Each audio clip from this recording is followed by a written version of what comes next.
उत्तर प्रदेश के गौतम बुद्ध नगर में हुआ।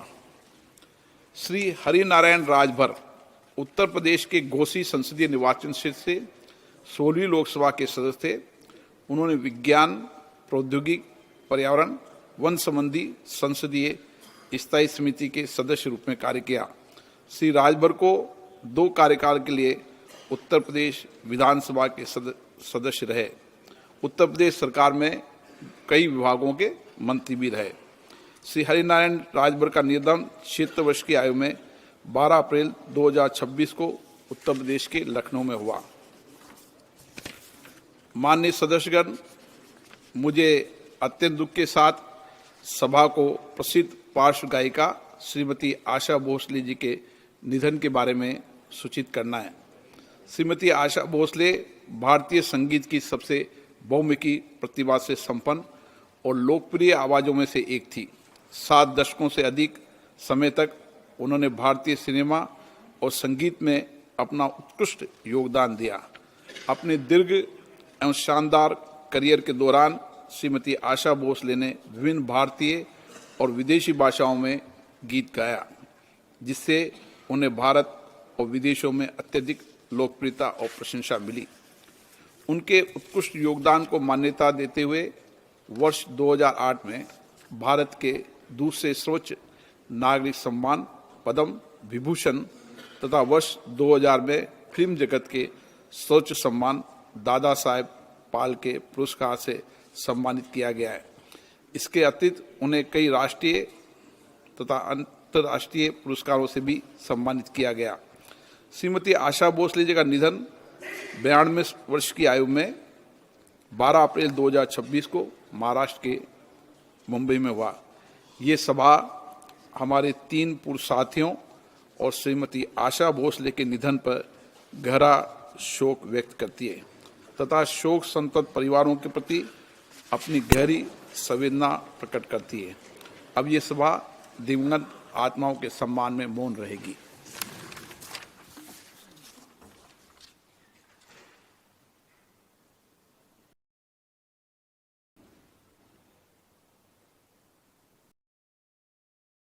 ओम शांति।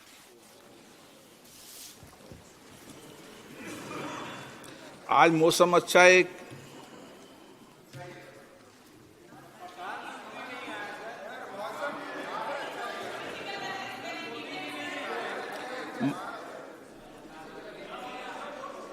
बोलना है। माननीय सदस्य, मैं इस प्रतिष्ठित सदन में भारत की वैज्ञानिक प्रगति और टेक्नोलॉजी में आत्मनिर्भरता की यात्रा में प्राप्त एक महत्वपूर्ण उपलब्धि के बारे में उल्लेख करना चाहता हूं। दिनांक 6 अप्रैल 2026 को भारत ने तमिलनाडु के कलपक्कम में एक महत्वपूर्ण वैज्ञानिक उपलब्धि हासिल की। हमारे 500 megawatt prototype fast breeder reactor ने प्रथम किटी कैलेटी को सफलतापूर्ण प्राप्त कर लिया है। ये इस बात का प्रतीक है कि रिएक्टर में नियंत्रित और सतत न्यूक्लियर चेन रिएक्शन की शुरुआत हो गई है। माननीय सदस्यगण, ये केवल एक तकनीकी उपलब्धि नहीं बल्कि एक महान राष्ट्रीय उपलब्धि भी है। 2 दशकों से अधिक की निर्माण अवधि में यह हमारे हजारों वैज्ञानिकों, इंजीनियरों, उद्योगों और परमाणु ऊर्जा विभाग की कई यूनिट के निरंतर प्रयासों का सफल परिणाम है। इस ऐतिहासिक उपलब्धि से न्यूक्लियर एनर्जी मिशन को प्रोत्साहन मिला है और माननीय प्रधानमंत्री नरेंद्र मोदी द्वारा घोषित वर्ष 2070 तक नेट जीरो एमिशन लक्ष्य को हासिल करने की भारत की वैश्विक प्रतिबद्धता को भी मजबूती मिली है। मार्च 2024 में माननीय प्रधानमंत्री जी PFBR के कोल्ड लोडिंग कार्यक्रम में भी शामिल हुए थे। हमारे सीमित यूरेनियम संसाधनों और समृद्ध थोरियम भंडारों का विवेकपूर्ण उपयोग करने के लिए भारत की न्यूक्लियर रणनीति की 3 चरणों में परिकल्पना की गई है। वर्तमान में चल रहे फर्स्ट स्टेज में प्रेस्टाइट हैवी वाटर रिएक्टर में प्राकृतिक यूरेनियम का उपयोग होता है।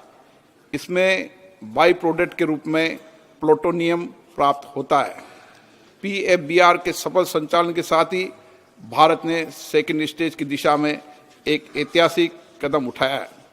इस स्टेज में हम अधिक न्यूक्लियर ईंधन का उत्पादन करने के लिए फास्ट ब्रीडर रिएक्टर में प्लूटोनियम उपयोग करेंगे। परंपरागत रिएक्टर की तुलना में एक फास्ट ब्रीडर रिएक्टर में अपनी ईंधन खपत के मुकाबले ज़्यादा ईंधन का उत्पादन करने की विशिष्ट क्षमता होती है। हमारी थर्ड स्टेज थोरियम यूरेनियम पर आधारित रिएक्टर होगा। इससे ऊर्जा का सतत और दीर्घकालीन भविष्य सुनिश्चित होगा। ऐसे समय में जब भारत की ऊर्जा की जरूरतें तेजी से बढ़ रही है, हम स्वच्छ ऊर्जा के लिए पूरी तरह प्रतिबद्ध हैं। न्यूक्लियर पावर एक ऐसा स्रोत है जो हमें भरोसेमंद 24 घंटे और कम कार्बन वाली बिजली उपलब्ध कराता है। सभी हितधारकों के लिए सिविल न्यूक्लियर ऊर्जा सेक्टर को खोलने के लिए इसी सदन ने दिसंबर 2025 में शांति एक्ट पारित किया था। राष्ट्रव्यापी दृष्टिकोण के साथ हम 100 गीगावाट न्यूक्लियर ऊर्जा के लक्ष्य को हासिल करने की दिशा में सक्रिय रूप से आगे बढ़ रहे हैं। PFBR के क्रिटिकलिटी हासिल करने के साथ ही भारत ने लंबे समय से परिकल्पित इस प्रोग्राम के दूसरे चरण में प्रवेश कर लिया है। PFBR भारत के निरंतर प्रयास, इनोवेशन और राष्ट्रीय प्रतिबद्धता का गौरवपूर्ण साक्षी है।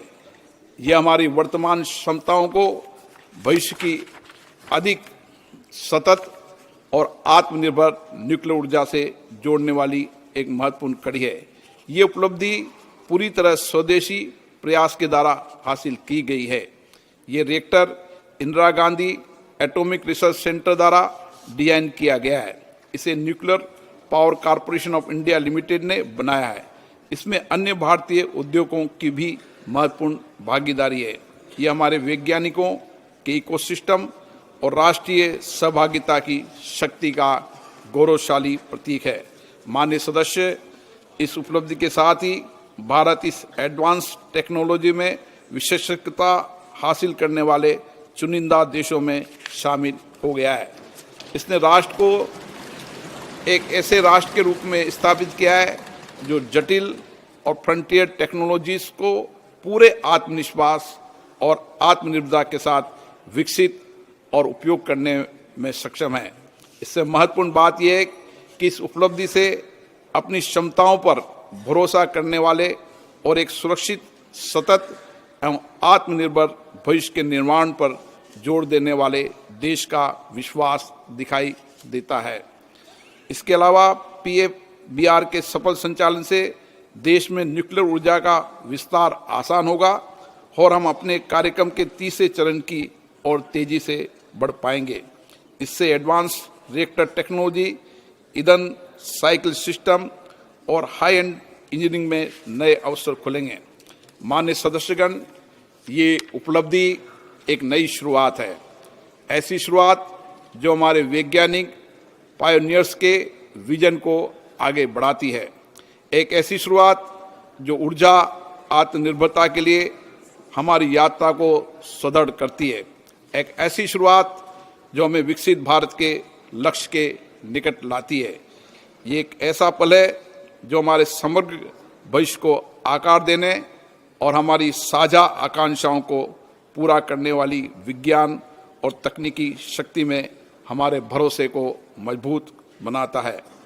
PFBR के नियंत्रित चेन रिएक्शन की पहली चिंगारी केवल ऊर्जा उत्पादन क्षेत्र की उपलब्धि ही नहीं है, बल्कि आने वाली पीढ़ियों के उज्जवल भविष्य का संकेत है।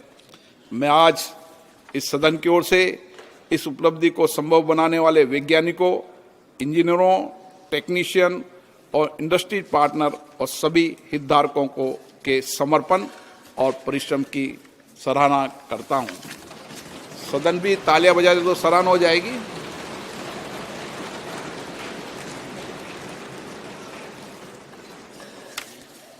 सभा पटल पर रहने रखे जाने वाले पत्र। Item number 2 Arjun Ram Meghwal. Honourable speaker sir, माननीय अध्यक्ष महोदय, आपकी अनुमति से मैं अपने साथी श्री जितेंद्र प्रसाद की ओर से मैं सभा के पटल पे जो वाणिज्य और उद्योग मंत्रालय से संबंधित जो उनके नाम के समक्ष क्रम संख्या 2 में दर्शाया गया है, आज की पुनरीक्षित तिथि उसे सभा पटल पर रखें। श्री BL वर्मा। अध्यक्ष महोदय, आपकी अनुमति से आज लोकसभा की कार्यसूची के क्रम संख्या 3 पर अपने साथी राज्य मंत्री श्री पंकज चौधरी जी के नाम के सम्मुख अंकित प्रपत्र सभा पटल पर रखता हूँ। Item number 5 Shri Arjun Ram Meghwal. Honourable speaker sir, माननीय अध्यक्ष महोदय, आपकी अनुमति से अपने साथी रक्षा निखिल खड़से की ओर से सदन के पटल पे जो युवा कार्य और खेलकूद मंत्रालय से संबंधित है, जो क्रम संख्या 5 में आज की पुनरीक्षित कार्यसूची में उनके नाम के समक्ष दर्शाया गया। श्री PP चौधरी।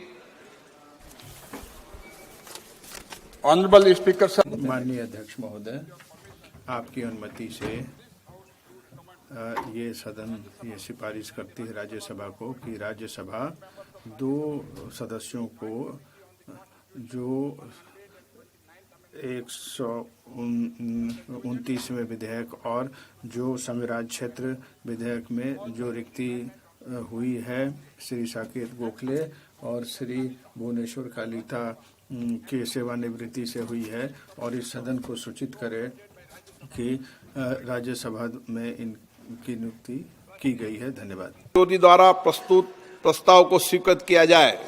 जो सदस्य प्रस्ताव के पक्ष में हाँ कहे, जो सदस्य प्रस्ताव के पक्ष में नहीं है वो ना कहे।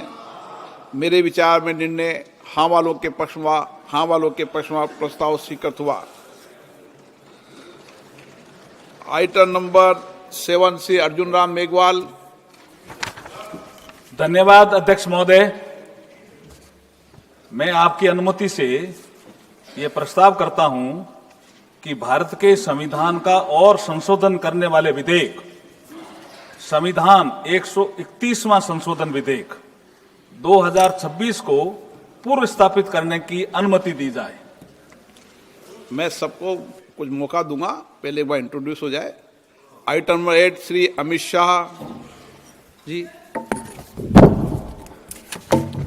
महोदय, मैं प्रस्ताव करता हूं कि संघ राज्य क्षेत्र विधि संशोधन विधेयक 2026 को पुनर्स्थापित करने की अनुमति दी जाए। Item number 9 Shri Arjun Ram Meghwal. धन्यवाद अध्यक्ष महोदय। मैं आपकी अनुमति से ये प्रस्ताव करता हूं कि परिसीमन विधेयक 2026 को पूर्व स्थापित करने की अनुमति दी जाए। धन्यवाद। Shri KC Venugopal ji. Sir, as per the महोदय, जो कार्य प्रक्रिया संहिता 72 है उसके अनुसार जो विधेयक पुरस्थापित किया गया है अर्जुन राम मेघवाल जी द्वारा, महोदय, ये जो विधेयक है ये भारतीय संघीय ढांचा पे हमला है। जो विधेयक के पुनर्स्थापित करने की जो मंशा है पूरा देश देख रहा है। 2023 में राज्यसभा में लोकसभा में एक विधेयक पारित किया था, ये सुनिश्चित करने के लिए कि 33% आरक्षण महिलाओं के लिए दिया जाएगा। उस समय ही नेता प्रतिपक्ष राहुल गांधी जी जो यहाँ उपस्थित हैं और दूसरे सदन के नेता प्रतिपक्ष मल्लिकार्जुन खड़गे जी और यूपीए की चेयरपर्सन सोनिया गांधी जी और अन्य नेताओं ने सरकार से पूछा था कि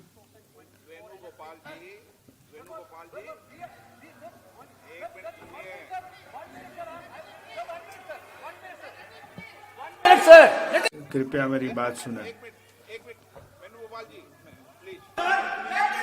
आपको एक मिनट मैं दे रहा हूं।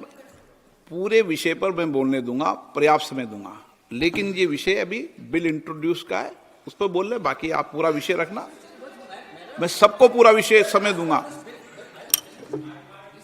भूमिका इसमें नहीं मानते। 81 and 82 completely provide. जो इसमें प्रावधान है कि जो प्रतिनिधित्व के आधार पे किया जाना चाहिए, सरकार उस प्रावधान को पूरी तरीके से खत्म करना चाहती है महोदय।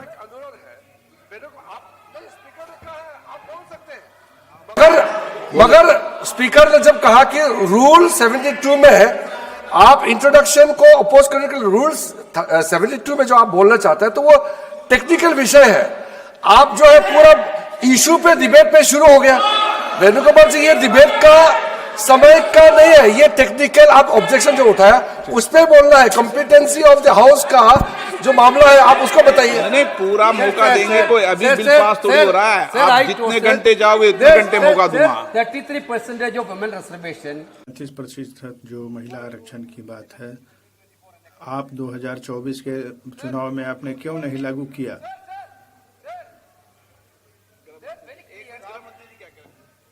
के पुरस्तापित है बगैर बिल के मेरिट्स पर कैसे चर्चा हो सकती है? अभी उनको तकनीकी ऑब्जेक्शन है तो ही वो ले सकते हैं।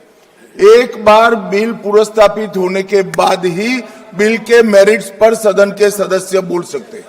अभी ये सदन इस स्टेज पर है कि बिल को पुरस्तापित करना या न करना। तो बिल को पुरस्तापित करने के लिए टेक्निकल ऑब्जेक्शन ही रूल 72 में वो ले सकते हैं। उनको भाषण करने का पर्याप्त मौका मिलेगा और आप बड़े दयालु हो, ज्यादा मौका देना उनको, हमें कोई, और हम भी कस कर जवाब देंगे, हमें कोई तकलीफ नहीं है। परंतु अभी जो रूल्स है वो रूल्स ये है कि वो तकनीकी ऑब्जेक्शन ही ले सकते हैं, बिल के मेरिट्स पर नहीं बता सकते। Sir, what is the procedure of the house, sir? Sir, you तो honorable speaker, प्रोसीजर sir. सुनना चाहते हैं? Sir, you allow me to नहीं, speak. नहीं मुझे अनुमति दें। अलाउ कर दिया Minister can reply. मंत्री जी बाद में जवाब दे सकते हैं। सर क्यों महोदय, वो बाद में उत्तर दे सकते हैं। आप उत्तर दे सकते हैं। आप महोदय, जो बात मैं कह रहा था बहुत स्पष्ट है। चालू है, माइक चालू है। आपका ही बंद होता है, इनका बंद नहीं होता। माइक काम नहीं कर रहा है महोदय। माइक चालू है।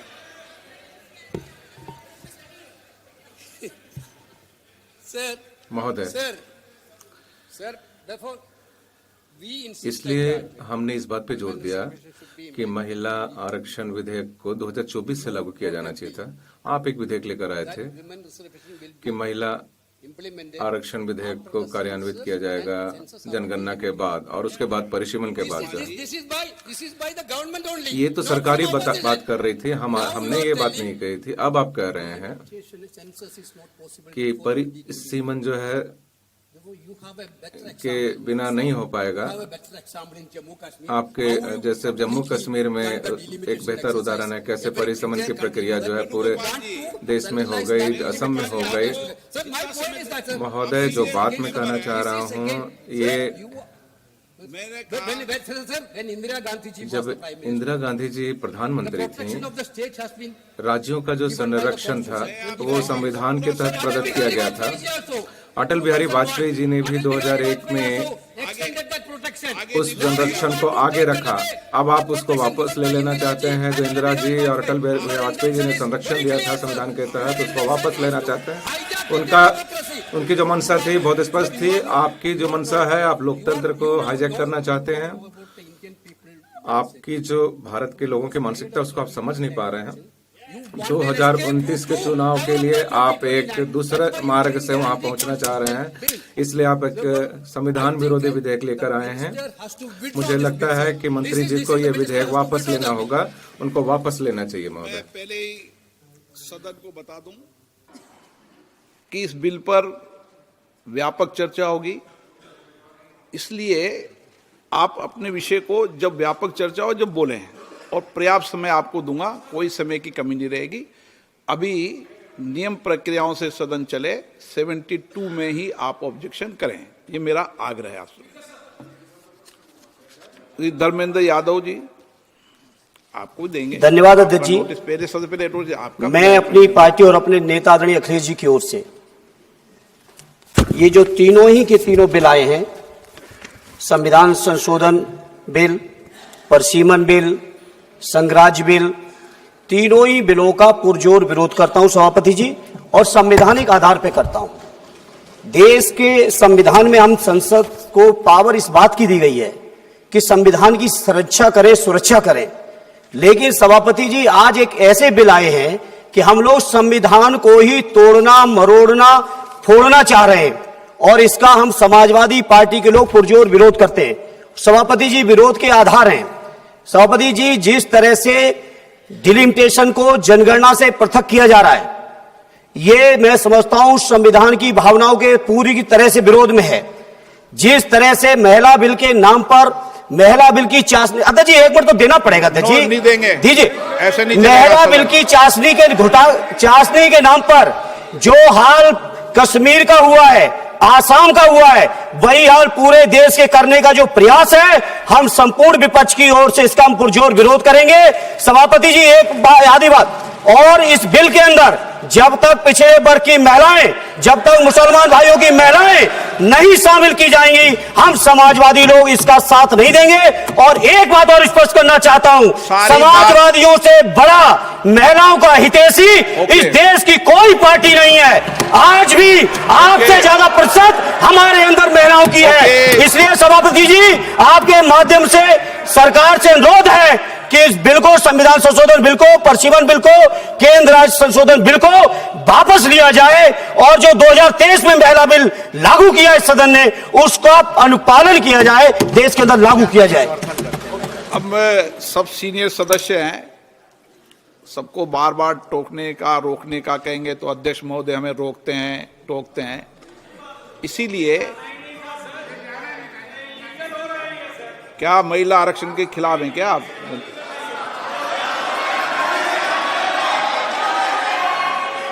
यदि अब मैं नियम 72 को पढ़ दूं, नियम 72 को पढ़ दूं, एक मिनट इनके प्रेमचंद्र जी, नियम 72 क्या कहता है ये पहले सबको स्पष्ट कर दूं। यदि किसी विधेयक को पुनर्स्थापित करने की अनुमति के प्रस्ताव का विरोध किया जाए तो अध्यक्ष द्वारा यदि ठीक समझा जाए और प्रस्ताव का विरोध करने वाले सदस्य प्रस्ताव को पेश करने वाले सदस्य द्वारा संक्षिप्त वक्तव्य दिए जाने की अनुज्ञा देने के बाद बिना अग्रतर वाद विवाद के प्रश्न को रखा जा सकेगा। परंतु जब प्रस्ताव इस आधार पर विरोध किया जाए कि विधेयक ऐसे विधान का, लेजिस्लेटिव कॉम्पिटेंस का, ऐसे विधेयक का विधान का सूत्रपात करता है जो विधायन क्षमता से परे है, तो अध्यक्ष द्वारा उस पर पूर्ण चर्चा की आज्ञा दी जा सकती है। परंतु यह भी है कि अध्यक्ष द्वारा वित्त विधेयक या विनियोग विधेयक को प्रस्तावित करने की अनुमति का प्रस्ताव तुरंत मतदान के लिए रखा जा सकता है। अब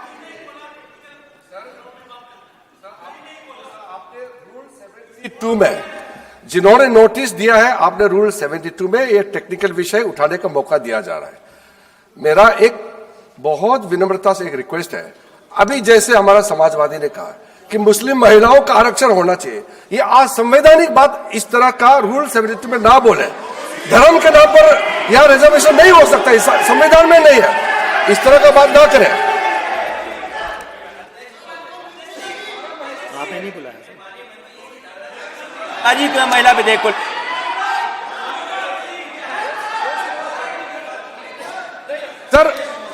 सर पूरा देश का महिलाओं के लिए बात करना चाहिए। आप मुस्लिम महिलाओं का क्यों बात करते हैं? ये राजनीतिक है, ऐसा मत कीजिए। आप पूरा देश का महिलाओं के लिए बात कीजिए।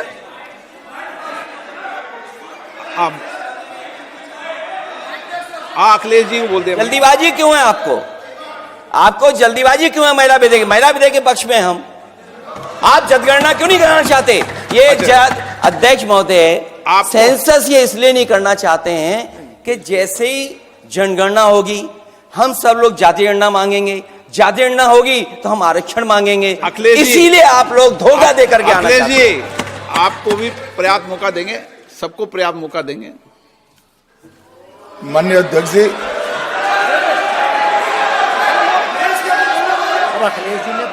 अखिलेश जी ने बोला, उसका जवाब दे रहे हो तो हाँ हाँ, उसी पे जा रहे हैं, उसी पे बोल रहे हैं। हाँ माननीय अध्यक्ष जी, सदन की कार्यवाही को पूरा देश देख रहा है। कुछ स्टेटमेंट ऐसे किए गए जो जनता में चिंता पैदा कर सकते हैं। अखिलेश जी ने कहा जनगणना क्यों नहीं हो रही है। मैं पूरे सदन के माध्यम से देश की जनता को बताना चाहता हूं, जनगणना का काम शुरू हो चुका है, जारी। 2, उन्होंने कहा कि हम जाति जनगणना का मांग करेंगे।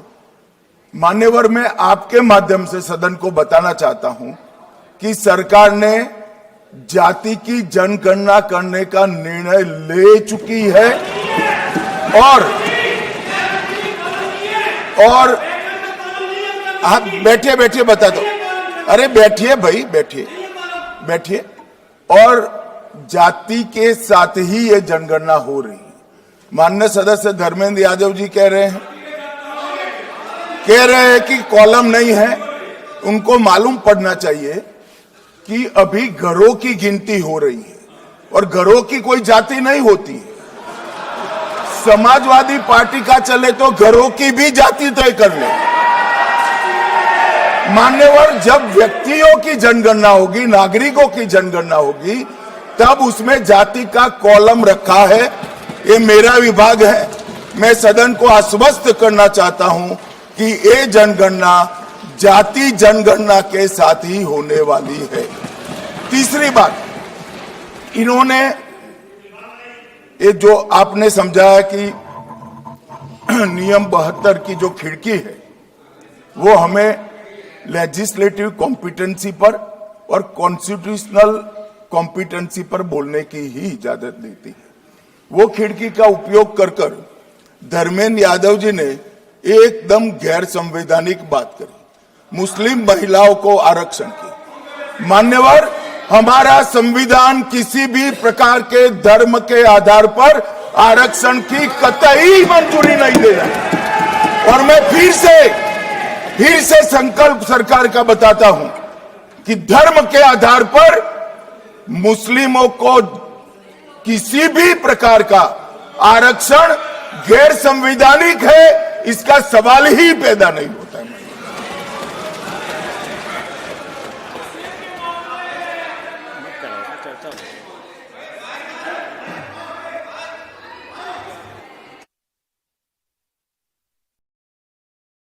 It's not there. अध्यक्ष महोदय, अनडेमोक्रेटिक बात माननीय मंत्री जी ने कही। हो सकता है उन्होंने धर्म की बात कही हो, लेकिन पूरा देश आदि आबादी को आरक्षण चाहता है। अध्यक्ष महोदय, मैं माननीय मंत्री से जानना चाहता हूं क्या मुस्लिम महिला आदि आबादी में नहीं आती हैं? नहीं होनी ना, देंगे। समाजवादी पार्टी सारी टिकटें मुस्लिम महिलाओं को दे दे, हमें कहां आपत्ति है? हमें कोई आपत्ति नहीं है। चलिए अखिलेश जी, जब पूरी डिबेट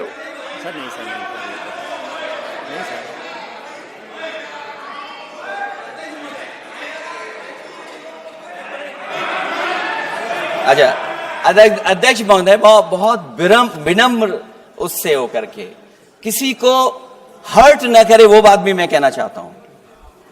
अध्यक्ष महोदय, जब माननीय प्रधानमंत्री जी को पिछड़ों से वोट चाहिए था तो माननीय प्रधानमंत्री जी अपने आप को कहा कि मैं पिछड़ी जाति से आता हूं। चलो ये नहीं, चलिए आगे बढ़िए। अब आप डिबेट मत करो ऐसे, ठीक है ना? चलिए, डॉक्टर कोकोली घोष,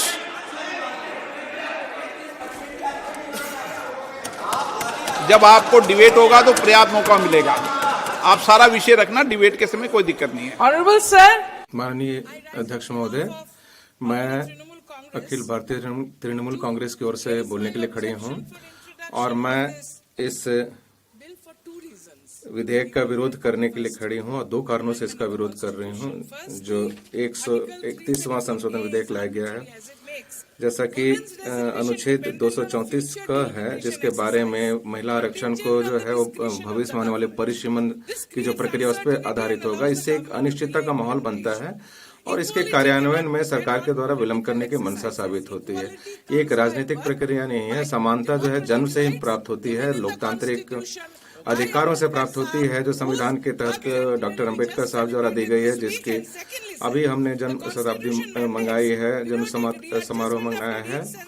और जिस प्रकार से पुनर्जनगणना की बात की गई है लोकसभा और विधानसभाओं के लिए, इसमें ये अंतर स्थापित किया गया है, जिसमें कि कार्यकारी का अधिकार की बात की गई है कि जिसमें राजनीतिक विकल्प उपलब्ध कराया जाएगा और महिलाएं जो हैं अतिरिक्त सीटों से भी जीत सकती हैं, जैसा कि ऑल इंडिया तृणमूल कांग्रेस करती है कि वो 33% अधिक महिलाओं को टिकट देती है।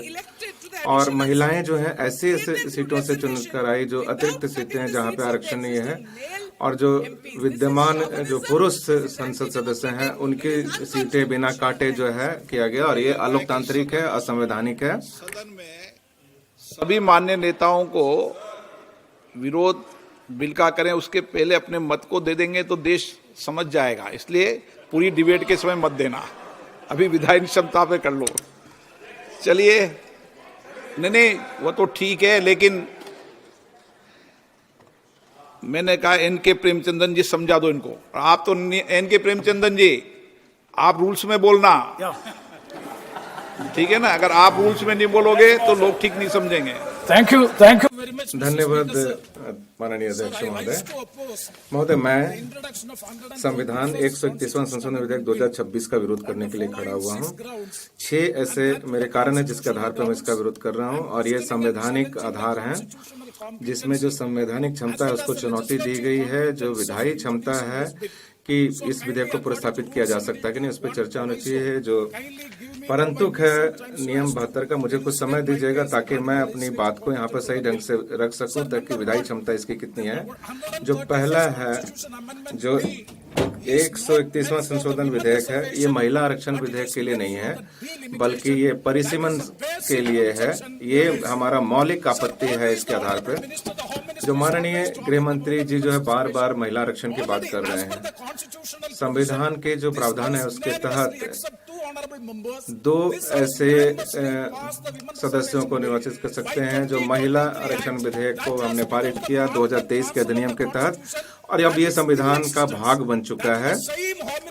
वही गृह मंत्री जी जो इस विधेयक को लेकर आए हैं, और उस समय भी सर्वसम्मति से हमने पारित किया था। तो उस समय जब हम इस विधेयक को पारित कर रहे थे, जो वक्तव्य उन्होंने दिया था, ये तकनीकी आधार है जिसके बारे में बात कर रहा हूं महोदय। ये सारी तकनीकी आधार है महोदय। जो उसमें उद्देश्य और कारणों का कथन था, उसमें बताया गया था कि उस विधेयक की क्या है। ये भी एक विधायी प्रक्रिया का भाग है, लेकिन यहाँ पैरा 6 जो है उसका लोप कर दिया। पैरा 6 को देखिए, जैसा कि केसी वेणुगोपाल जी ने कहा कि अगली जो जनगणना होंगी और संवैधानिक जो सीमाएं हैं परिसीमन की, उसमें व्यापक समय मिलेगा। तो क्या सरकार को इस बात की जानकारी नहीं थी कि जो परिसीमन की प्रक्रिया है और जनगणना की जो प्रक्रिया उसमें समय लगेगा, और परिसीमन की प्रक्रिया के बाद महिला आरक्षण विधेयक को व्यवहारिक बनाया जा सकेगा, और वो भी केवल 2034 तक हो पाएगा। इसका मतलब है महोदय कि जो उद्देश्य और कथनों का जो विवरण है। आप तो पूरी बिल पे डिबेट करने लगे। पूरी बिल पे डिबेट के समय सबको पूरा समय दूंगा। स्पीकर सर हाँ, इनके प्रेम से यहाँ 1 सेकंड में बोल दें आप। एक मिनट से बोल रहा है। हाँ। सर 1 मिनट से हिंदी में बोलेगा। सर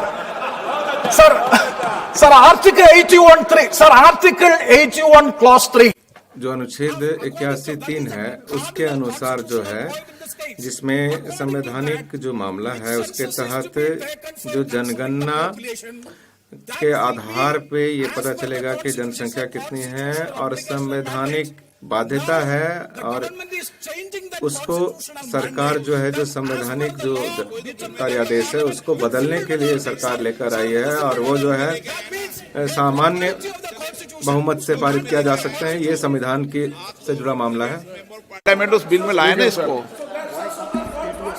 बालू जी, महोदय, मैं इसका विरोध करने के लिए खड़ा हुआ हूँ।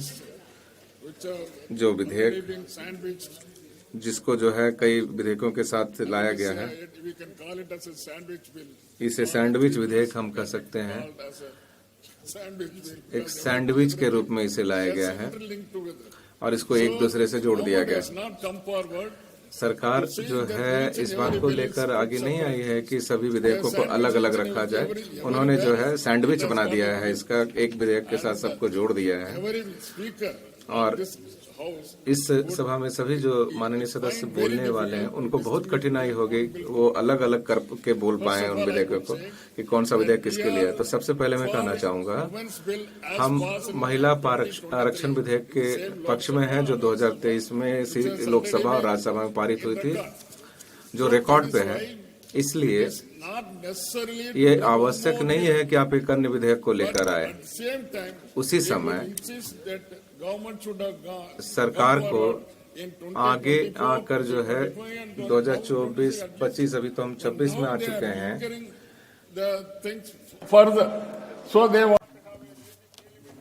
अब वो परिसीमन चाहते हैं। जनगणना हो रही है। मेरा यहाँ पे अब सुझाव होगा, मेरे नेता कल सेलम में उन्होंने कहा, उन्होंने इस पे काला झंडा दिखाया इस चीज को, और उसको जो प्रस्तावित विधेयक है झंडे actually at the same time साथ ही साथ हम इस बात को स्पष्ट करना चाहते हैं कि ये विधेयक हमें पार्टी का जो नजरिया है 33% का महिलाओं के लिए उससे अलग नहीं है, उसके दम समर्थन में है। डीएमके का मानना है, वो स्पष्ट है कि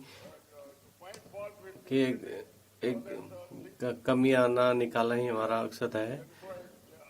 इसलिए मैं इस पे जोर दिया है।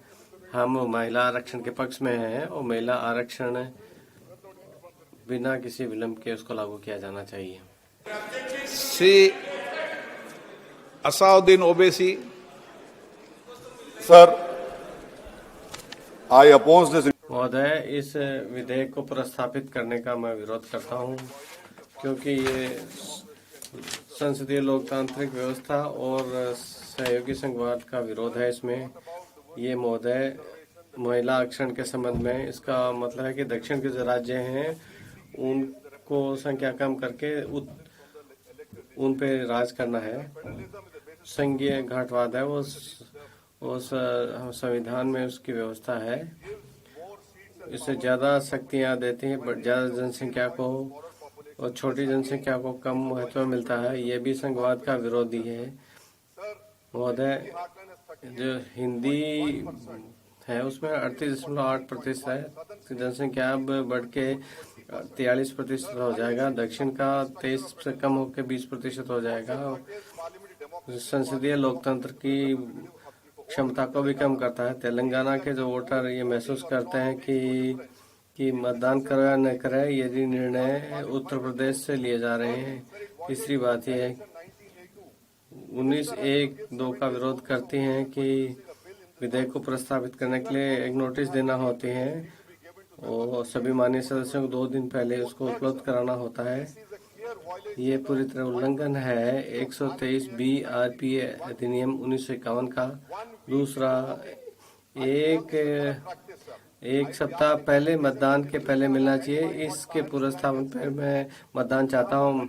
मतलब जुनूबी हिंद के लोग, मुसलमान और ओबीसी, इसका साहिर लद्वा ने कहा, सर, शहंशाहों के गरीबों से ताल्लुक ही नहीं। एक शहंशाह ने दौलत का सहारा लेकर हम गरीबों की मोहब्बत का उड़ाया मजाक।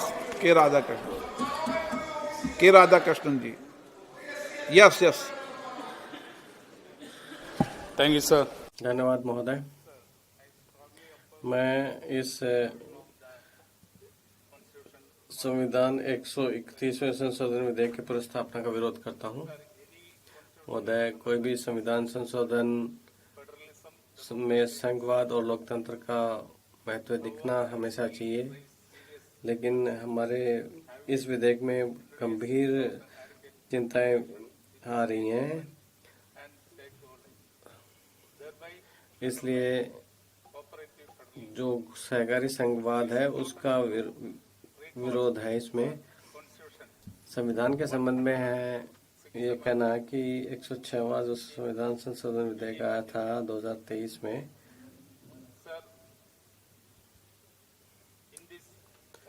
महोदय, इस संदर्भ में एक और संशोधन पेश करना वो लोगों के मन में शंका पैदा करता है।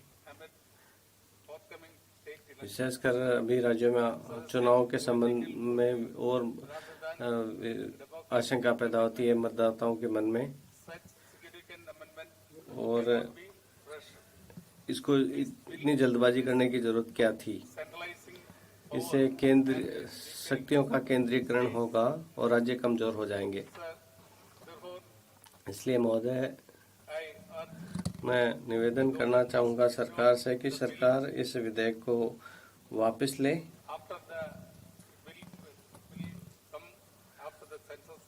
जब जनगणना हो जाएगी, क्रियान्वित हो जाएगी उसके आंकड़े, तो उसके बाद में इसको लेके आए। एक बार फिर से मैं इसका आपत्ति जताता हूँ इस पर।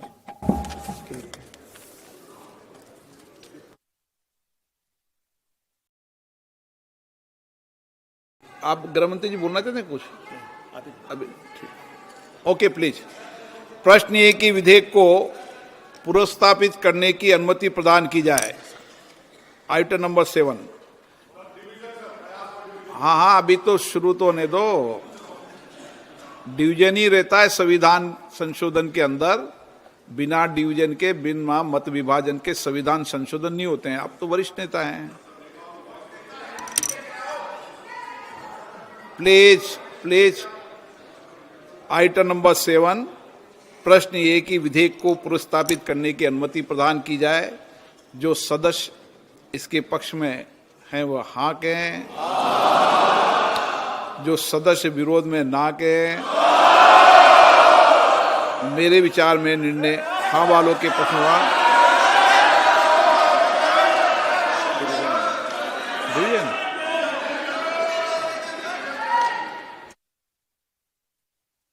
ये कोई परेशानी नहीं है।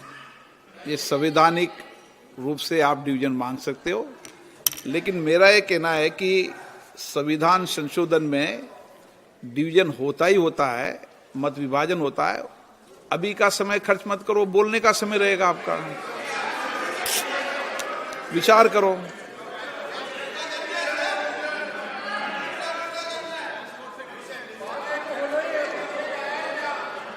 बाद में तो मत विभाजन होना है। क्यों समय खर्च करते हो? मांगना ही है। ओवैसी साहब सबसे ज्यादा चिंतित हैं आज।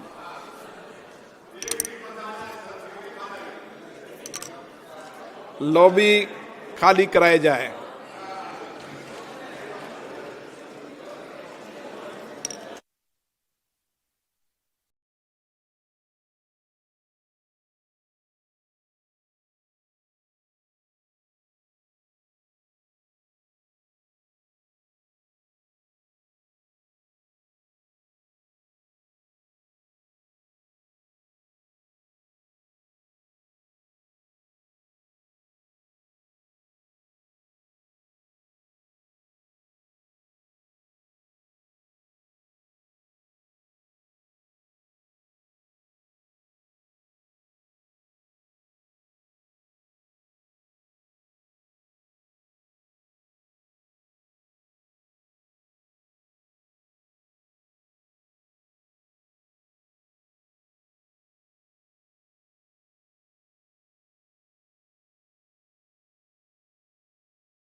लो भी क्लियर हो गई है महासचिव जी।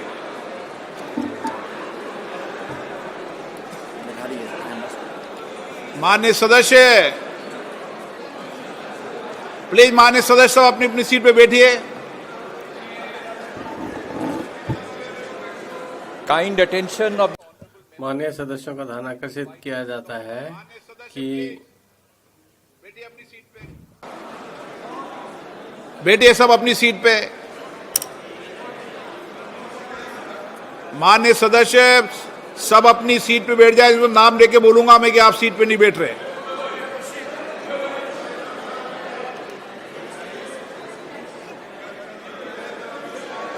विशाल दादा पाटिल बैठिए। सुरेश जी अपनी सीट पे बैठिए।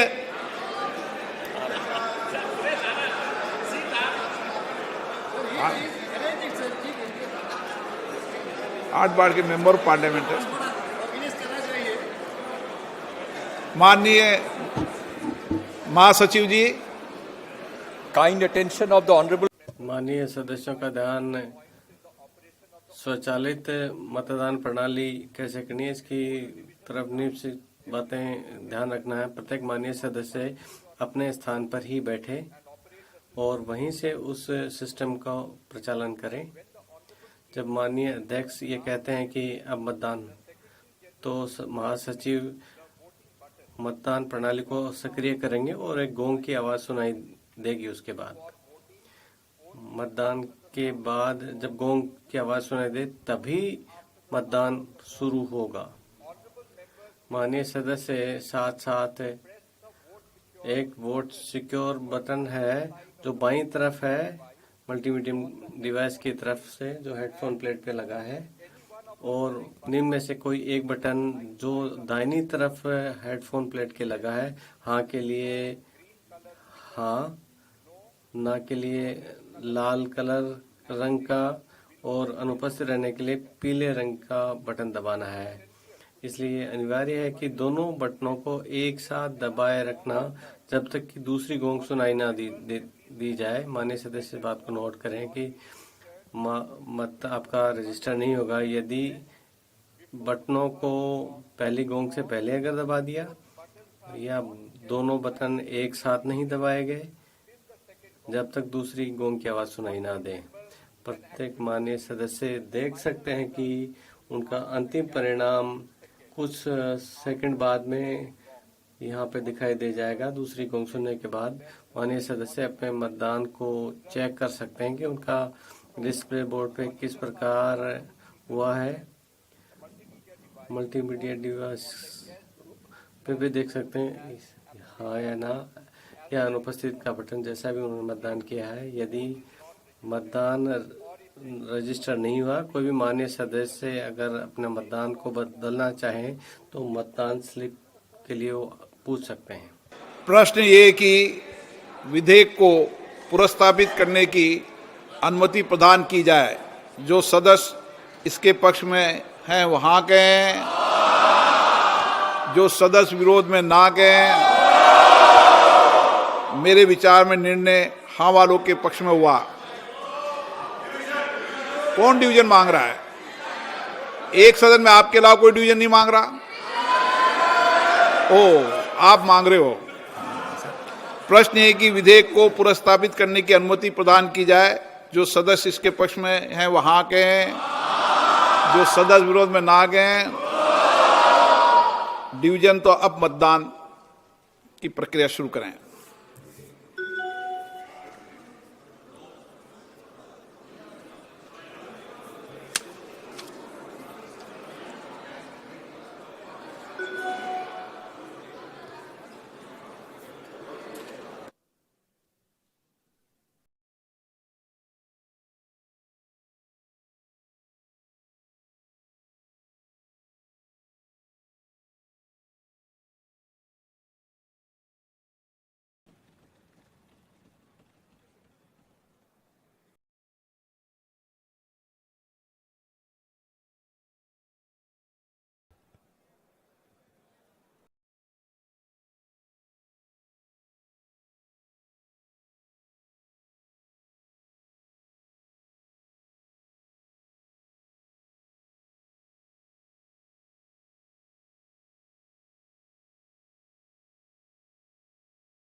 अब इस टाइम में करोगे तो फिर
माननीय सदस्य प्लीज टेक योर सीट।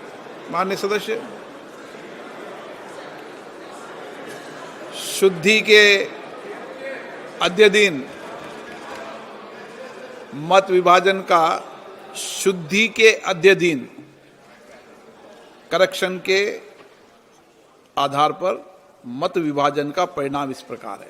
आवश्यकता होगी तो करेक्शन और डिटेल में जाके कर सकते हैं। पक्ष में 251, विपक्ष में 185। बहुमत प्रस्ताव के पक्ष में है। माननीय मंत्री जी अब विधेयक पुनर्स्थापित करें।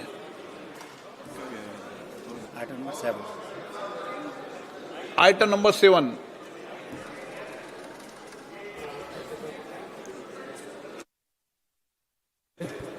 मैं आपकी अनुमति से विधेयक को पुनर्स्थापित करता हूं। आइटम नंबर 8 माननीय गृह मंत्री जी।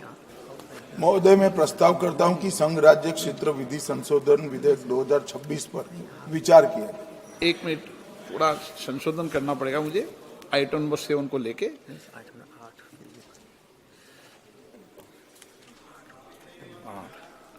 प्रश्न ये कि विधेयक को पुनर्स्थापित करने की अनुमति प्रदान की जाए। जो सदस्य इसके पक्ष में हाँ कहें, जो सदस्य विरोध में ना कहें। मेरे विचार में निर्णय हाँ वालों के पक्ष में अनुमति प्रदान की जाती है। माननीय मंत्री जी अब विधेयक पुनर्स्थापित करें।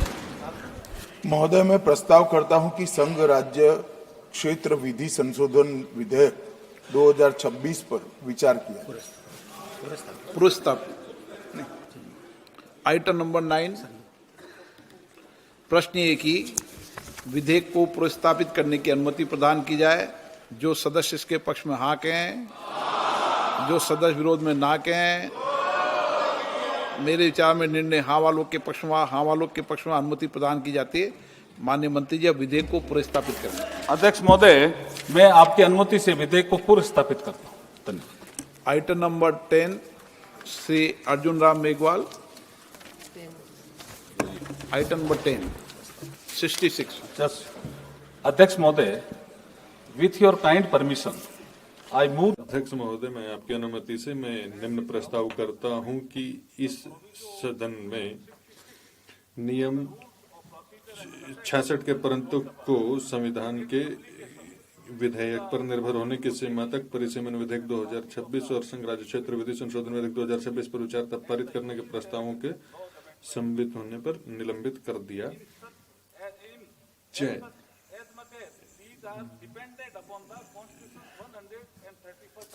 जहां तक ये संविधान के 131वें संशोधन विधेयक पर निर्भर हों। आर्ग्यूमेंट गिवन बाय माननीय मंत्री द्वारा जो तर्क दिया गया है वह पूरे तरीके से नियमों के विरुद्ध है। नियम एकदम स्पष्ट है कि ऐसा कोई विधेयक जो पूरे तरह से या फिर आंशिक रूप से किसी दूसरे विधेयक के ऊपर निर्भर हो, यहाँ पर एक संवैधानिक विधेयक है, यह स्पष्ट है। और दूसरा जो है वो संवैधानिक विधेयक नहीं है। दोनों को एक साथ जोड़ना अच्छी परंपरा नहीं होगी महोदय। हम इसकी अनुमति नहीं दे सकते महोदय। इसके परिणाम सामने आएंगे जब हम संवैधानिक संशोधन विधेयक यदि पारित नहीं हो पाएगा तो फिर इसका इसका अर्थ क्या रह जाता है।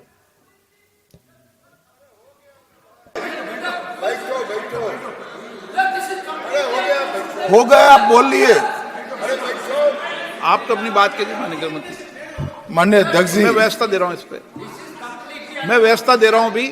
अरे भाई हो गया। गृह मंत्री जी मैं व्यवस्था दे रहा हूं इस पे भी। माननीय अध्यक्ष जी, माननीय सदस्य वेणुगोपाल जी ने एक प्रकार से 2 मुद्दे उठाए। एक मुद्दा टेक्निकल है कि जो संविधान संशोधन होता है इसमें गण की आपूर्ति अलग होती है और जो कानून होता है उसमें गण की आपूर्ति अलग होती है। सदन के बहुमत के जो रूल्स है, जो नियम बने हैं वो अलग अलग हैं, इसलिए इस पर साथ में विचार नहीं हो सकता। और दूसरा कि जब डिबेट होती है तब संविधान संशोधन पर डिबेट अलग होना चाहिए और बिल पर अलग डिबेट होना चाहिए। माननीय अध्यक्ष जी, ये जो 3 बिल, एक संविधान संशोधन और 2 बिल सदन के सामने अभी प्रस्तुत किए हैं, उसमें से संविधान संशोधन करने के बाद महिला आरक्षण को लॉजिकल एंड ले जाने के लिए ये 2 कानून जरूरी है, इसलिए 2 कानून साथ में लाए गए।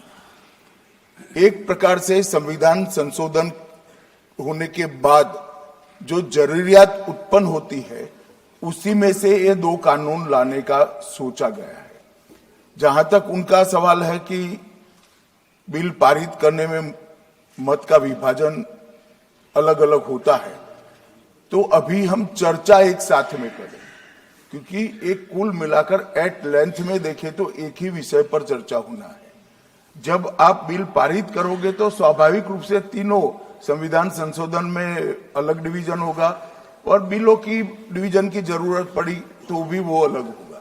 तो इसमें किसी भी प्रकार के औचित्य का भंग नहीं है और कई बार ऐसा हो चुका है, जैसे नारी शक्ति वंदन अधिनियम में भी ये तीनों बिल एक साथ ही आए थे और इसी सदन ने उनकी सहमति से पास किया, मगर आज सुबह वो विरोध करने का तय कर आए मीटिंग में, इसलिए हर चीज में विरोध ही किए जा रहे हैं।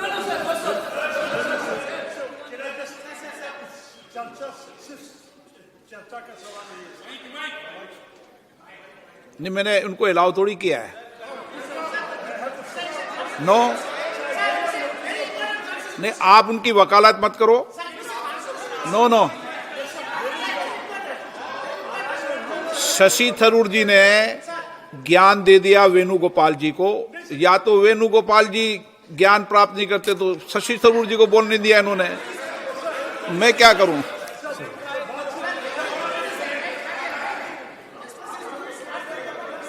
आपको बोलना है क्या? आप बोलो, ये राजा जी बोलो। Sir there are 2। यहाँ पर 2 विधेयक हैं, एक संवैधानिक विधेयक है, संविधान संशोधन विधेयक, और एक दूसरा है जो संसद में उसका संशोधन करता है। जो संवैधानिक संशोधन बिल है वह उसका संशोधन किया जाएगा और ये जो परिसीमन विधेयक है वह भी आपकी सहमति के लिए आपको भेजा जाएगा। यह जो परिसीमन विधेयक है, हमें देखना है कि कैसे परिसीमन होगा। संवैधानिक तौर पर जो अगर चीजें होती है उन्हें संविधान के अंतर्गत होना आवश्यक है। सबसे पहले यहाँ पर परिसीमन विधेयक को पारित होना आवश्यक है और उसके परिणाम स्वरूप ही उसका संशोधन होगा। आप इनको दोनों को साथ में नहीं ला सकते हैं। मैं 66 पे दे रहा हूँ डायरेक्शन, 66 पे डायरेक्शन दे रहा हूँ। नो, 66 पे, चूंकि माननीय मंत्री महोदय ने इस नियम को शिथिल करने का प्रस्ताव रखा है, सभा द्वारा प्रस्ताव पारित करने के बाद सभा दोनों विधेयकों को एक साथ चर्चा कर सकती है। पूर्व में भी कई दृष्टांत है इसके, जो आप चाहेंगे तो सभी कार्यकाल के एक एक दृष्टांत को मैं सुना सकता हूं, लंबी सूची है। अभी फिलहाल में इस संविधान संशोधन 1:1 संशोधन और 2014 और नेशनल जुडिशरी अपॉइंटमेंट कमीशन 2000 के अंदर भी, और उसके पहले संविधान का 58वां संशोधन 1987, ऐसे बहुत सारे जनप्रतिनिधि विधेयक 1987, सबके कार्यकाल में अलग अलग समय पर ये परंपरा रही है और सदन परंपराओं से भी चलता है, प्रक्रियाओं से भी चलता है और नियमों में छूट देने की, शीतलता देने का अधिकार सदन ने स्पीकर को दे रखा है।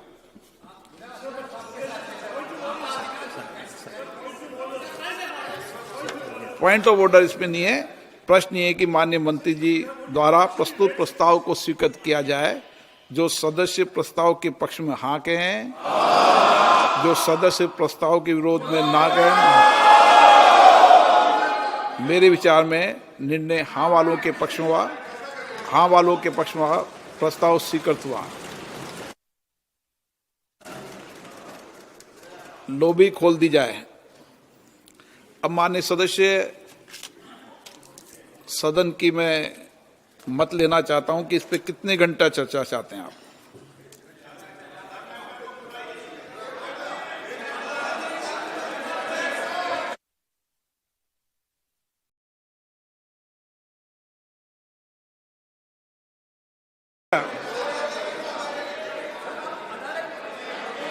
चलिए, जितने घंटे रात को अकेले बैठे रहोगे आप। हाँ, संसदीय कार्य मंत्री जी। अनुरोध है, क्योंकि सारा सदस्य इस महत्वपूर्ण चर्चा के लिए आए हैं, तो आपने पहले ही कह दिया कि बोलने का पर्याप्त समय देंगे। हमारा सरकार की ओर से हम एक बात रखना चाहते हैं कि क्योंकि 2 दिन का चर्चा है, आज सुविधा अनुसार आज और कल मिला करके अभी फिलहाल हम 12 घंटे का हम चर्चा का टाइम तय करें, और 12 घंटे के बाद समय एक्सटेंड करने का हम अथॉरिटी हम स्पीकर को दे दें तो भी ठीक है, क्योंकि कल 4 बजे मतदान करने का भी निर्णय है। तो स्पीकर साहब को ऊपर छोड़ देते हैं आज कितना देर तक चर्चा करना है, कि सारा मेंबर देर रात तक बैठेंगे तो हम लोग तो सरकार तो सुनने के लिए, जवाब देने के लिए मैं तैयार है।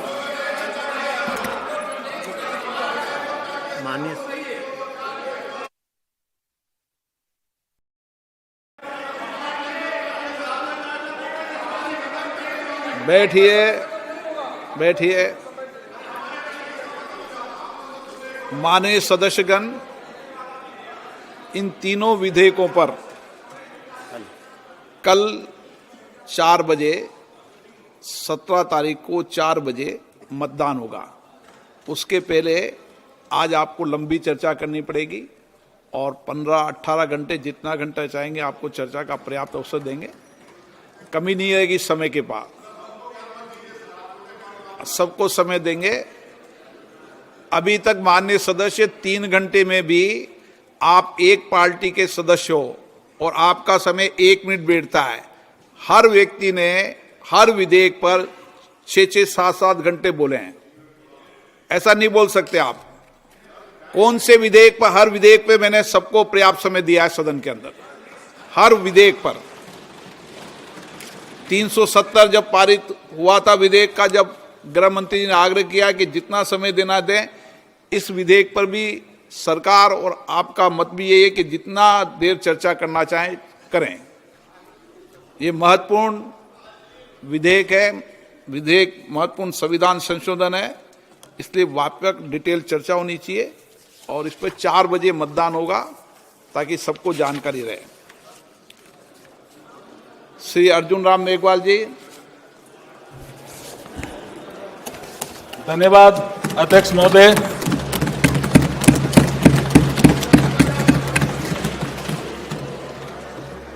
आज आपके माध्यम से इस महान सदन के समक्ष बोलते हुए मुझे गर्व, हर्ष और रोमांच की अनुभूति हो रही है। आज का दिन संसदीय इतिहास के पृष्ठों पर स्वर्णिम अक्षरों से लिखा जाएगा। इसी गरिमा में सदन ने सितंबर 2023 में नारी शक्ति वंदन अधिनियम 2023 को पास कर हमारी मातृशक्ति के लिए लोकसभा और राज्य विधानसभाओं में 33% सीटों के आरक्षण की व्यवस्था की थी और आज उस ऐतिहासिक निर्णय को लागू करने का समय आ गया। अध्यक्ष जी, अध्यक्ष महोदय, इतिहास में कुछ अवसर ऐसे आते हैं जो इतना प्रभाव छोड़ जाते हैं कि सदियों तक उनको याद किया जाता है और आज का दिन ऐसा ही पावन दिवस है। अध्यक्ष महोदय, अध्यक्ष जी, हमारे संविधान निर्माताओं ने संविधान के आर्टिकल 368/2 माननीय सदस्य प्लीज, माननीय सदस्य,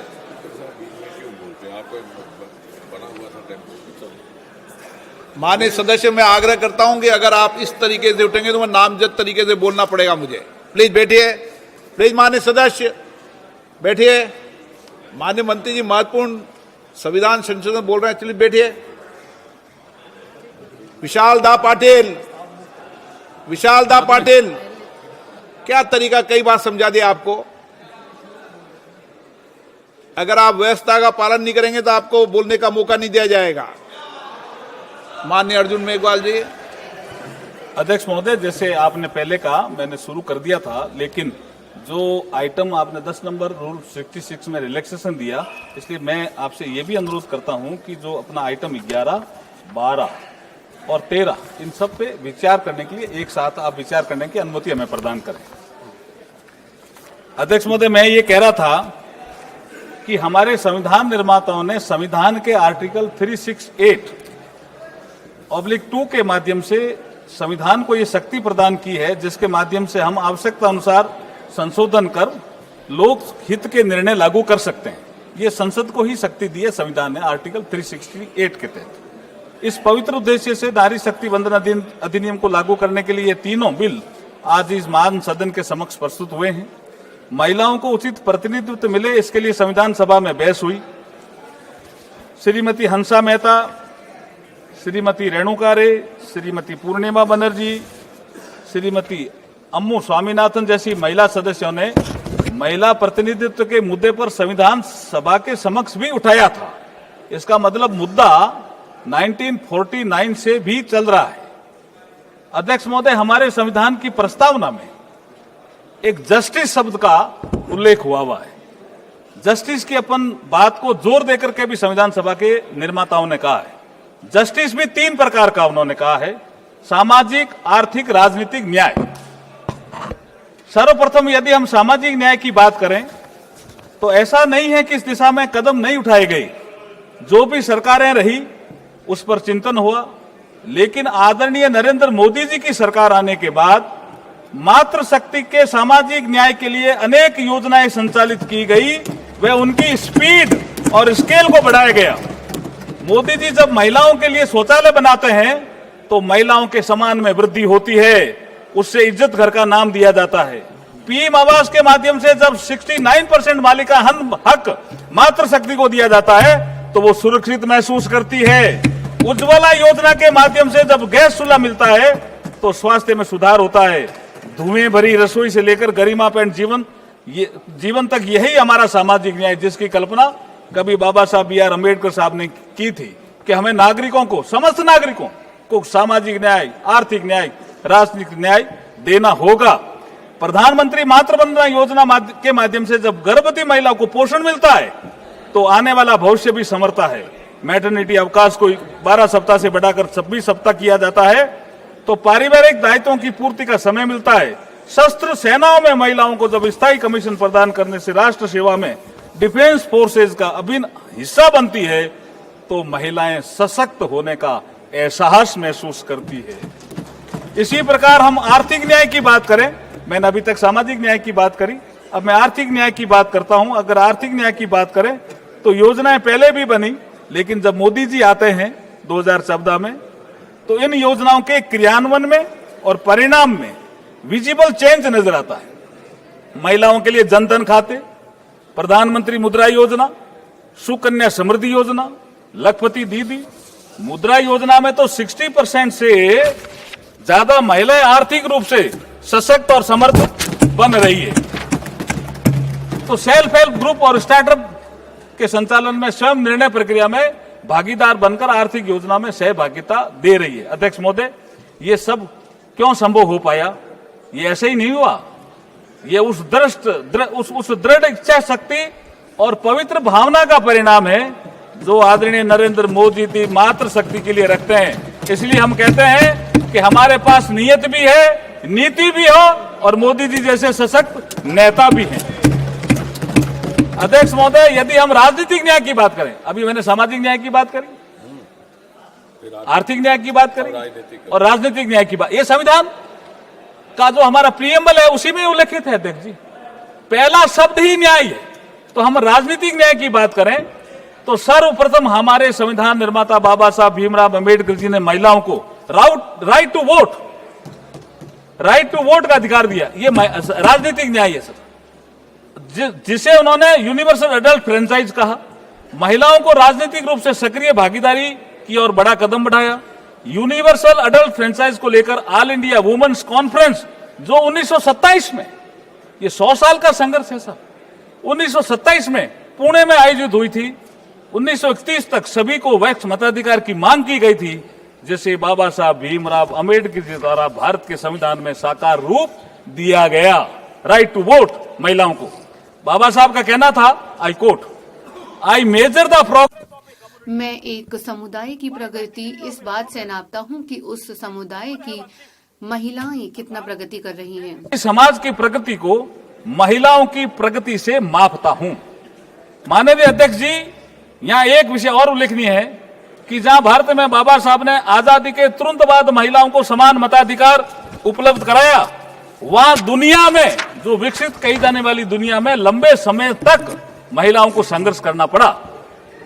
मैं इंग्लैंड का उदाहरण देता हूं, यूके का उदाहरण देता हूं अध्यक्ष जी, यूएस का। यूएस 1776 में आजाद हुआ, लेकिन महिलाओं को मताधिकार मिलने में कितने साल लगे? 144 वर्ष।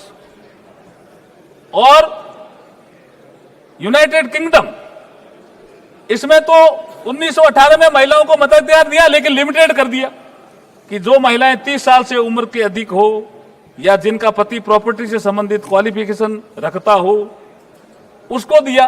और उसके 10 साल बाद 1928 में द इक्वल फ्रेंचाइज एक्ट के माध्यम से 21 वर्ष से अधिक आयु की महिलाओं को समान मताधिकार मिला। राइट टू रिप्रेजेंटेशन बाबा साहब का मूल वाक्य हुआ करता था। आज हमारे यशस्वी, तपस्वी, कर्मयोगी प्रधानमंत्री श्री नरेंद्र मोदी जी इसी दिशा में सोच रहे हैं। इसी कारण मातृशक्ति को नीति निर्माण में भागीदार बनाने के लिए महत्वपूर्ण बिल पेश हुए हैं। ये बिल महिलाओं के समान भागीदारी के पॉलिटिकल जस्टिस को पूरा करेगा। सर, आर्थिक न्याय, सामाजिक न्याय, राजनीतिक न्याय की बात प्रस्तावना में तो खूब कही गई है, लेकिन लोगों ने उसको लागू करने का प्रयास नहीं किया। अगर लागू करने का प्रयास किया तो आदरणीय नरेंद्र मोदी जी ने करने का प्रयास किया। अध्यक्ष महोदय, अब मैं आपकी अनुमति से बिल के प्रावधानों के विषय में सदन को थोड़ा अवगत कराना चाहता हूं।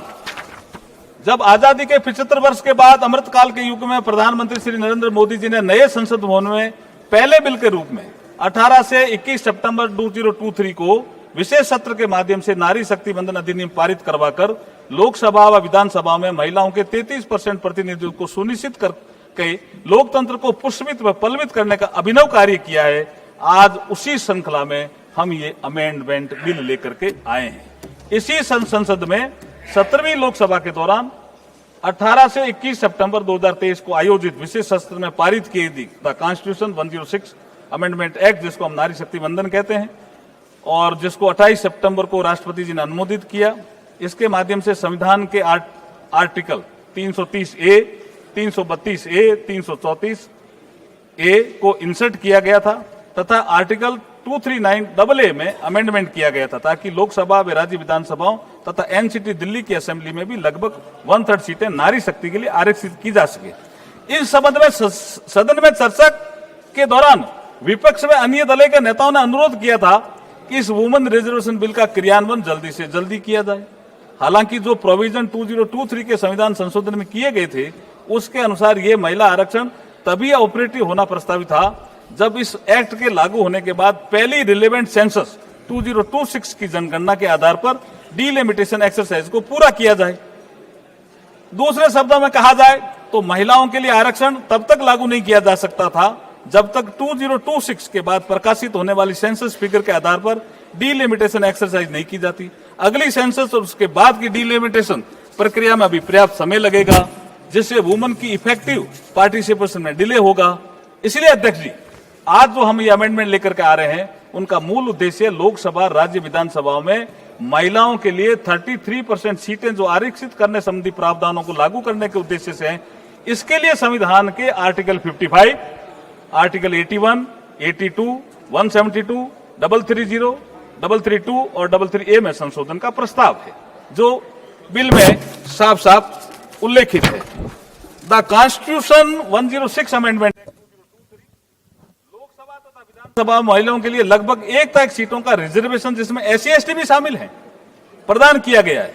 ये उल्लेखनीय है कि सरकार का उद्देश्य महिलाओं के लिए आरक्षित सीटों का वर्तमान में उपलब्ध सीटों के अतिरिक्त इन एडिशन टू और ओवर एंड अबव रखना है, न कि वर्तमान अलोकेशन ऑफ सीट को प्रभावित करना। यहाँ यह भी उल्लेखनीय है कि महिला सीटों हेतु किया जा रहा आरक्षण हॉरिजेंटल, यानी कुल सीटों में से 33%, होने के साथ साथ वर्टिकल भी है, अर्थात एससी और एसटी के लिए रिजर्व सीटों में भी 33% सीटें महिलाओं की भागीदारी सुनिश्चित करेगा। पूरे देश में एक समान और न्याय संगत तरीके से महिलाओं के लिए 1/3 सीटों के रिजर्वेशन को प्रभावी बनाने के लिए ये आवश्यक होगा कि लोकसभा में वर्तमान सीटों के अतिरिक्त कुल सीटों की संख्या में समान रूप से 50% की वृद्धि की जाए। लोकसभा की वर्तमान सीटों में 50% की वृद्धि की जाती है तो सदन की नई स्ट्रेंथ 815 सदस्यों की होगी। इसमें से 272 सीटें महिलाओं के लिए आरक्षित होगी, जो कुल 815 सीटों का 1/3 है। तो ये सिंपल सा एक फॉर्मूला है और इसमें सबको कोई नुकसान नहीं हो रहा है, किसी भी पुरुष वर्ग को भी नुकसान नहीं हो रहा है और किसी राज्य को कोई नुकसान नहीं हो रहा। जो ताकत इस राज्य की है उतनी ही ताकत आने वाले समय में रहेगी। वर्ष 2011 की सेंसस के जनसंख्या के आंकड़ों के संबंध में यही उपलब्ध नवीनतम सेंसस फिगर है और वर्ष 25 में अधिसूचित वर्तमान जनगणना प्रक्रिया के परिणाम किसी भी स्थिति में 2027 के उत्तरार्ध या 28 के प्रारंभ से पहले उपलब्ध नहीं होंगे। 2011 की जनगणना का उपयोग रीएडजस्टमेंट या डिवीजन ऑफ टेरिटोरियल कॉन्स्टिट्यूएंसी तथा एससी एसटी के लिए सीटों के अलोकेशन के लिए किया जाएगा। ये हमने हमारा जो उद्देश्य है बिल का उसमें भी लिखा है। आज इस ऐतिहासिक अवसर पर मैं देश के पूर्व राष्ट्रपति मिसाइल मैन, करोड़ों युवाओं के प्रेरणा स्रोत भारत रत्न डॉक्टर अब्दुल कलाम साहब को भी याद करना चाहूंगा। जब 3 अक्टूबर 2005 को कलकत्ता, मद्रास और मुंबई विश्वविद्यालय के कंबाइंड इनॉग्रल एड्रेस के दौरान जब मुंबई यूनिवर्सिटी के एक छात्रा ने एपीजे अब्दुल कलाम साहब को पूछा, इंडियन पॉलिटिक्स में महिलाओं की भागीदारी को लेकर के एक सवाल किया। अध्यक्ष जी, आपकी अनुमति हो तो वो सवाल मैं पढ़ जाता हूं।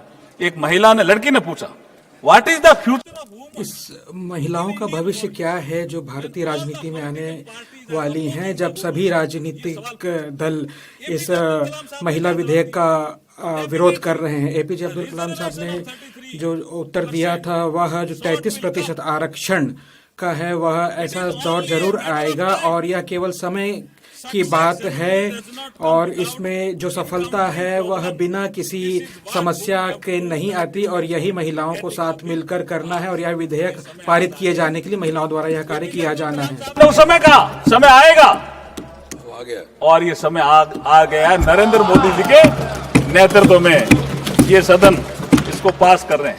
इसी श्रृंखला में वो ये भी कहते हैं, if women get into the assembly, अगर विधान परिषदों में महिलाएं आएंगी तो कुछ ऐसे देश और व्यवस्था बनाएंगी जिसमें यह विकास के साथ में केवल राजनीतिकरण नहीं होगा, उसमें ये अब्दुल कलाम साहब का सपना मोदी जी पूरा कर रहे हैं।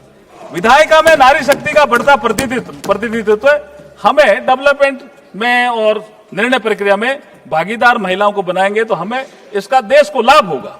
आज मैं बड़ी विनम्रता के साथ ये कहना चाहता हूं कि प्रधानमंत्री श्री नरेंद्र मोदी जी के नेतृत्व में कलाम साहब के इस विजन को ही चरितार्थ करने का ऐतिहासिक कार्य संपन्न किया जा रहा है।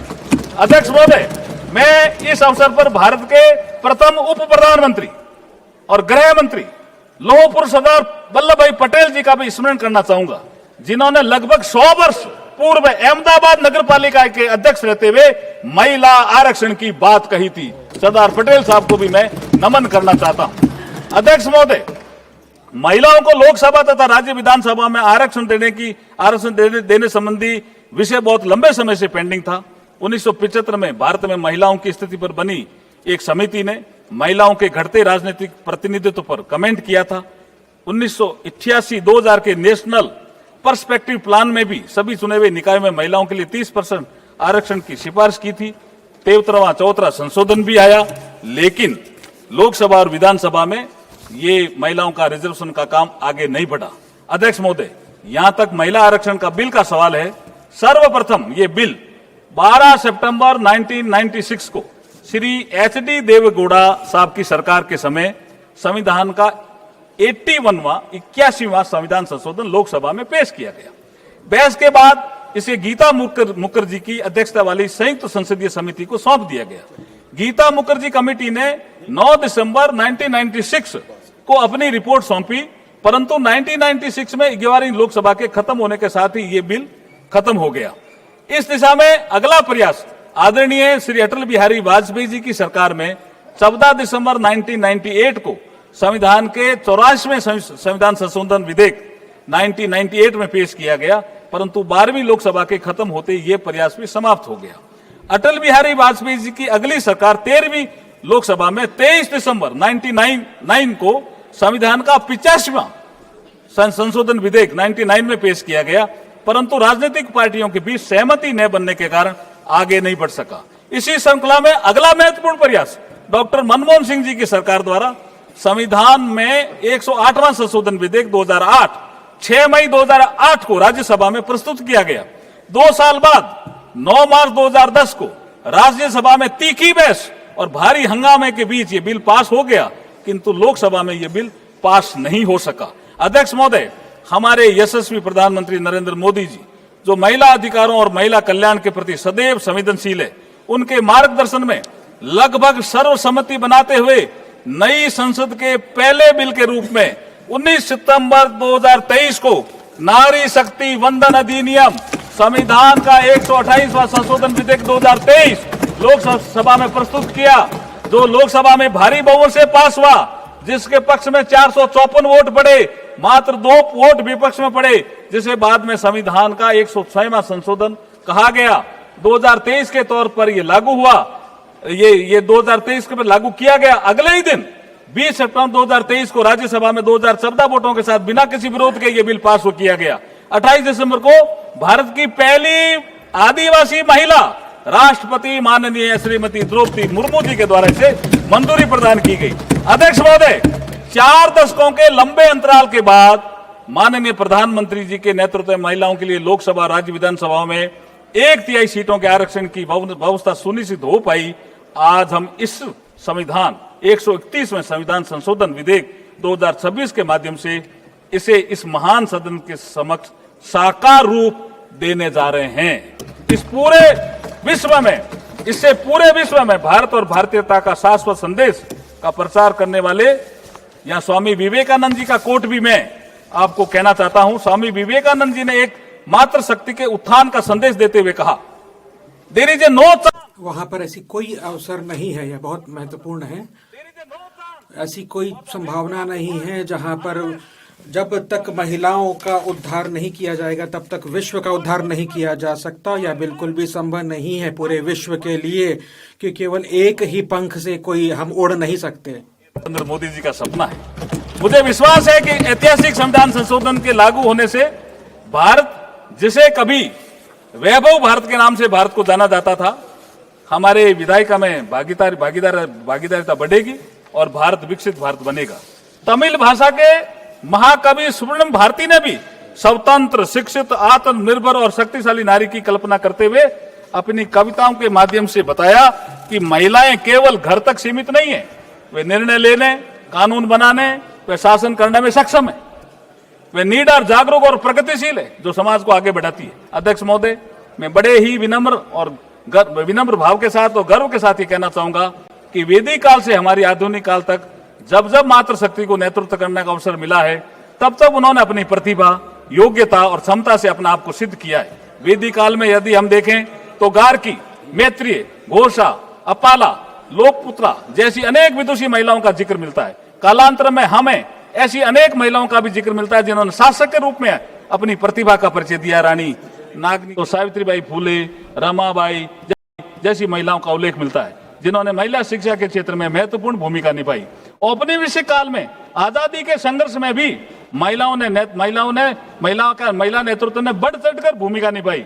हम सरोजिनी नायडू की बात कर सकते हैं, कस्तूरबा गांधी, अरुणा आसफ अली, उषा मेहता, भीखाजी कामा, मातंगनी हाजरा, रानी गैडिनल्यू जैसी अनेक महिलाओं का नाम गर्व के साथ ले सकते हैं। अध्यक्ष महोदय, संविधान सभा में भी 15 विद्वान महिलाओं का योगदान संविधान निर्माण में रहा था। मैं उनको भी आज सदन के माध्यम से सत नमन करना चाहता हूं। उन सभी महिलाओं का नाम लेना चाहूंगा। अम्मू स्वामीनाथन, दक्षिणायनी वेलायुधन, बेगम एजाज रसूल, दुर्गाबाई देशमुख, हंसा मेहता, कमला चौधरी, लीला रॉय, मालती चौधरी, पूर्णिमा बनर्जी, राजकुमारी अमृत कौर, रेणुका रे, सरोजिनी नायडू, सुचिता कृपलानी और विजय लक्ष्मी पंडित। अध्यक्ष जी, ये अमृत काल की बेला है। हमारे यशस्वी प्रधानमंत्री जी ने 2047 तक भारत को विकसित राष्ट्र बनाने का लक्ष्य रखा है। 2047 में जब भारत की आजादी के 100 वर्ष पूरे होने पर विकसित भारत का उत्सव मनाया जाएगा, तब उसमें महिलाओं की भूमिका अग्रणी रहने वाली है। इसलिए मैं आज इस सदन के समक्ष सभी माननीय सदस्यों से ये निवेदन करता हूं कि इस बिल को सर्वसम्मति से पास कर हमारी मातृशक्ति को उनका अधिकार दिलाने के लिए अपना योगदान दें। अध्यक्ष महोदय, भारत के संविधान की प्रस्तावना में जो पहला शब्द we the people of India, अर्थात हम भारत के लोग को कोट करते हुए उनको कहना चाहता हूं, सबको, आपको, हम भारत के लोग अधिकार का लक्ष्य अपने विषय काल में जैसी महिलाओं का उल्लेख मिलता है, जिन्होंने महिला शिक्षा के क्षेत्र